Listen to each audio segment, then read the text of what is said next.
بسم الله الرحمن الرحيم. اهلا بيكم في قناة مطبخنا المصري.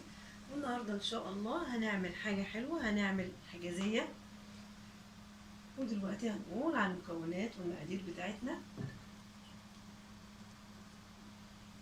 هنا عندي كوبايتين سميد، كوبايتين دقيق، معلقة خميرة، نص كوباية مية، نص كوباية سكر، كوباية الا سمنة، كوباية الا حبة صغيرين، معلقتين سكر وذرة ملح، وده ربع كوباية مية هدوب فيه الخميرة. أول حاجة بنعملها بسم الله،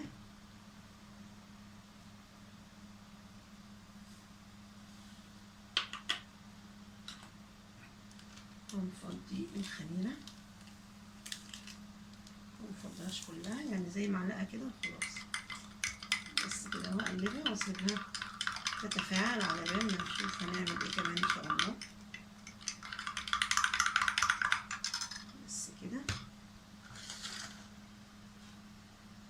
حاجة بننخل الدقيق والسميد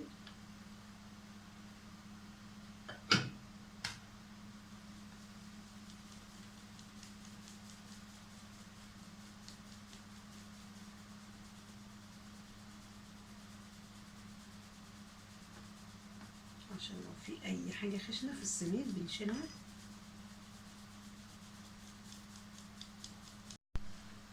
ورشة الملح، ذرة ملح صغيرة، والسكر، ونقلبهم مع بعض. طبعا المية دافية بتاعت الخميرة أو اللي هنعجن بيها. بس كده. ونضيف السمنة بسم الله.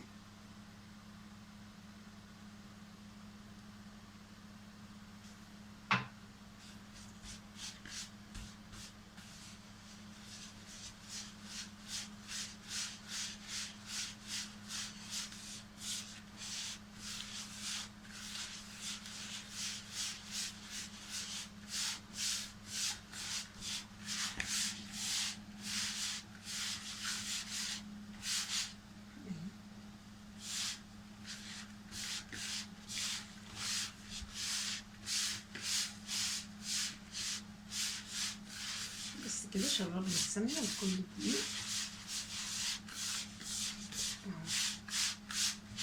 دلوقتي هنضيف أول حاجة الخميرة عشان نعرف مقدار المية. اهي تفاعلت اهي بسم الله ما شاء الله. نفضيها.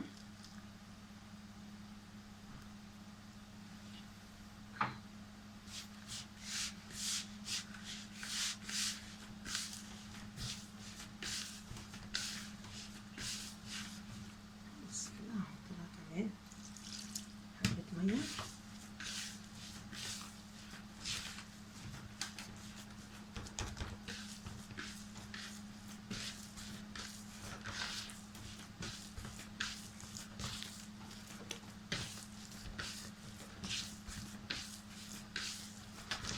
طبعا كل دقيق غير التاني، فهتستعملي المية حسب نوع الدقيق، يعني ما تقلبش المية كلها مرة واحدة عشان نظبط المقدار بتاعنا. بس كده كفاية قوي.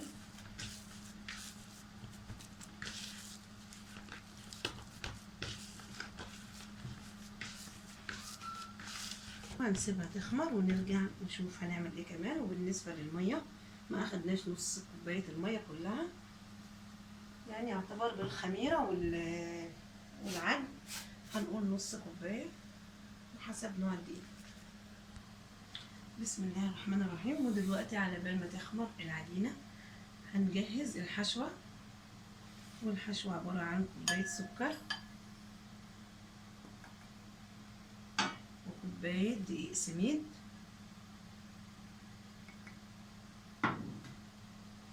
ومعلقتين قرفة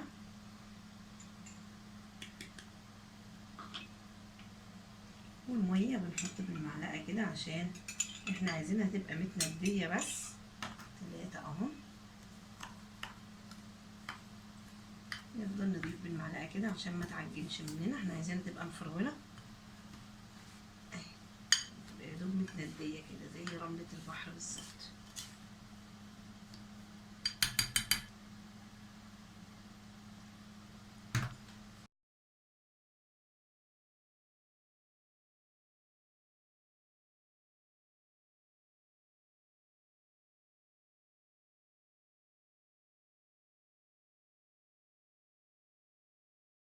ودلوقتي هجيب العجينة اهي بعد ما سبناها خمرت، ومعايا هنا صينية 24 دهناها بالسمنة، وهفرد فيها أول حتة.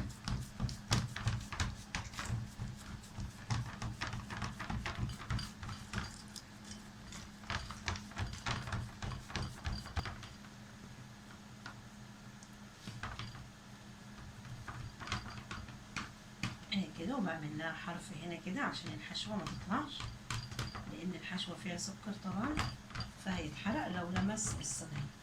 فاحنا بنعمل الحرف البسيط ده عشان نحجز الحشوة بس مش أكتر.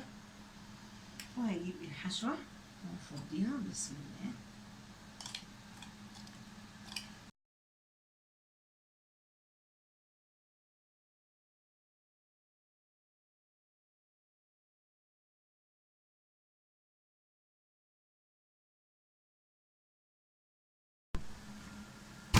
ودلوقتي هفرد الجزء التاني، هفردها على حتة بلاستيكية كده أو ورق زبدة، أي حاجة متوفرة عندك. هنفردها بحجم الصينية.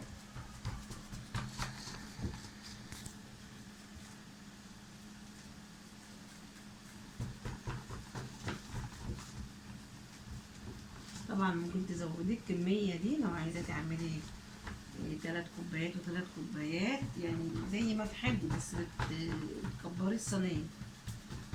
الصينية بتاعتي دي 24.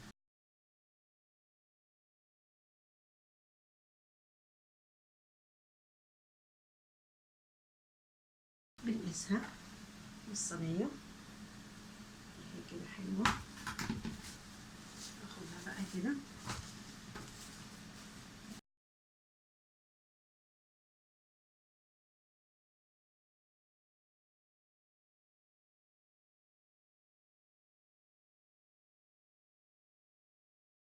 بس كده، وبجيب السكينة وبنقطعها بسم الله.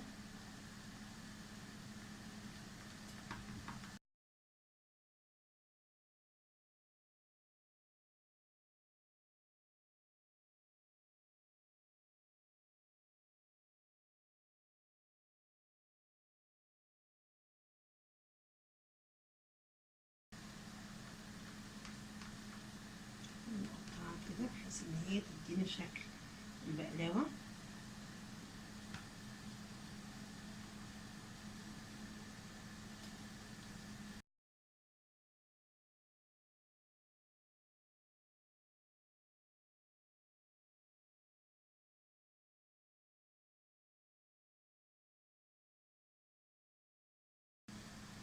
بس كده، هندخلها الفرن على درجة حرارة 180، هتاخد من 20 ل25 دقيقة، ونشوفها بعد ما تطلع ان شاء الله.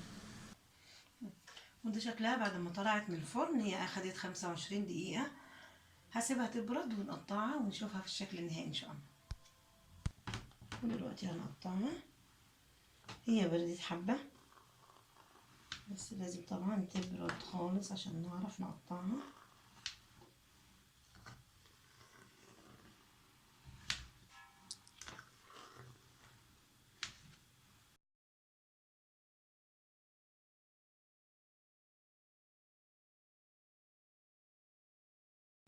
ودلوقتي هنطلع حتة مع بعض.